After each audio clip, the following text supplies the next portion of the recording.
Opat perkara nu kudu dikurangan. Hiji, ngurangan dahar jeung nginum. lamun urang teu bisa kurangan dahar jeung nginum, tetep ruhani urang moal kaluar.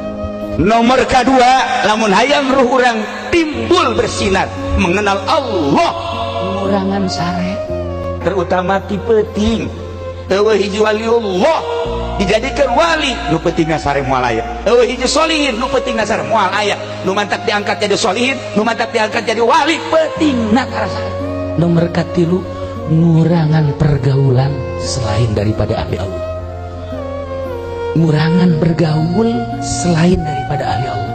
Lamun jeung ahli Allah, Jeung Habib silakan, jeung Habib Lutfi silakan, Habib Ja'far silakan, Habib Umar. Nomor keempat, ngurangan omongan selain daripada maca Quran, sholawat, zikir, maca kitab, hadis. Ulah pati loba omong.